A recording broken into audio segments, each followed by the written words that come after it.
Jonesy and Amanda. Jam Nation. Well, we're all debriefing about the events of the weekend at Bondi Junction. How we respond in these situations, how should we respond? What can we learn from what has happened?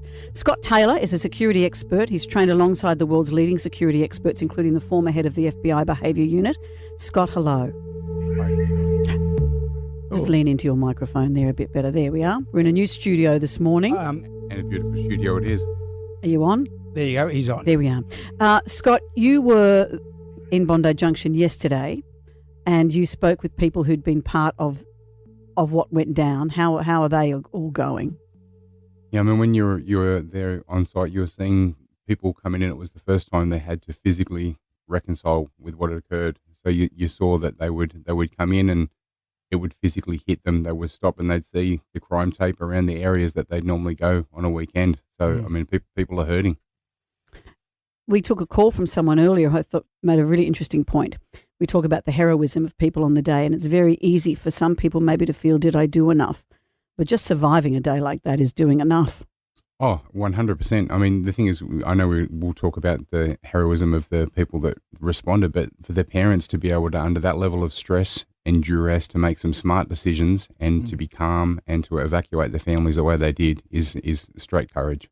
When you look at the footage of what happened on Saturday, what do you glean about this perpetrator and what can we learn? Well, compared to, I suppose, what would be said as a traditional or active armed offender, normally they are trying to just get to as many people as possible and trying to get as many victims as possible, but he had some element of target selection. You'd see there were some people he would choose not to engage with, and I suppose drilling down a bit further than that, you saw when some of the males would turn around and even just turn to face him, not be aggressive, just put their hands up. He wouldn't even make eye contact. So that's showing some level of awareness and target selection there. So that's why it reiterates the point about him trying to either target females or to people that just he thought would not be more of a threat to him. And we're presuming mental illness and schizophrenia has been bandied about a bit, but there's a lot of schizophrenic people that walk among us. And That don't stab people. Yeah.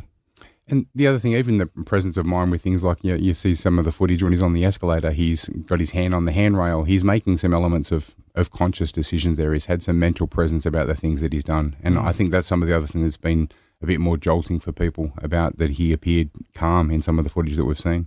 Because you'd expect someone in the midst of a frenzy to not look like a normal, calm human.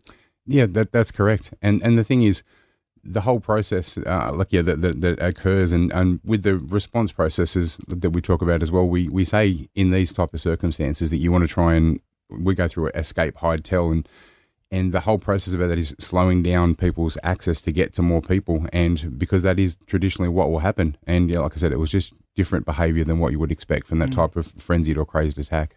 If you do come across a similar situation, because a lot of people are thinking, how do I ever go back to a shopping mall?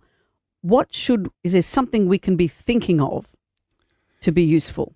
Yeah, I mean, those three words, escape, hide, tell, and in that order. And from the escape point of view, I suppose what we would say is escape, whether it's for a firearm or with an edged weapon. So escaping, staying down low and escaping, but don't just think the traditional exits because, for example, if this wasn't an edged weapon, if this was a firearm, then you're going to be thinking any exit you can, whether it's staff exits, loading docks, staying down low and moving from cover to cover, which is important. Cover so you're not being seen, but also, depending on if it was a firearm attack, hard cover to protect you as well.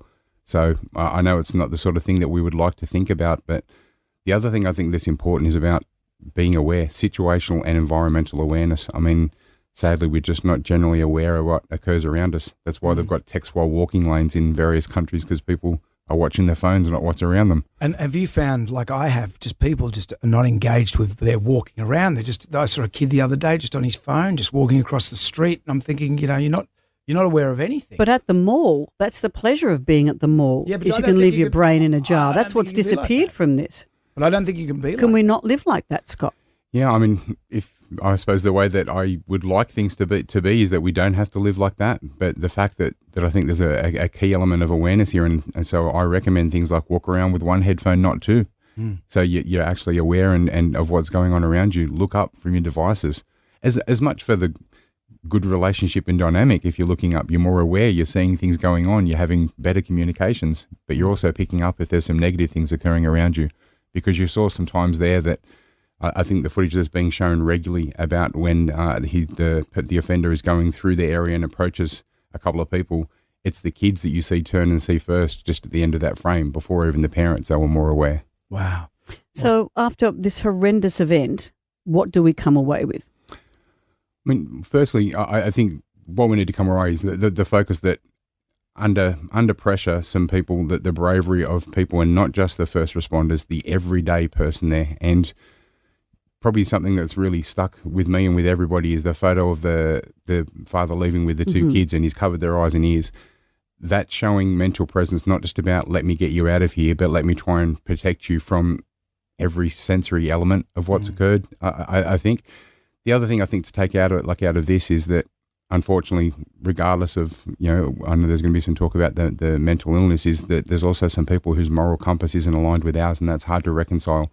And so as a result of that, we just need to be present and aware. And it's also a time that we just need to be really supportive of each other. And I know you're speaking to somebody later on today about that. Yeah, we do have Jo Lamble coming on, who is absolutely fantastic, and she'll give us some tips on how to negotiate stuff with the little ones at home. But Scott, thank you for joining us. If you want to find out more, head to prosadiumgroup.com.au. Scott Taylor, thank you. Thanks very much. Great to speak with you.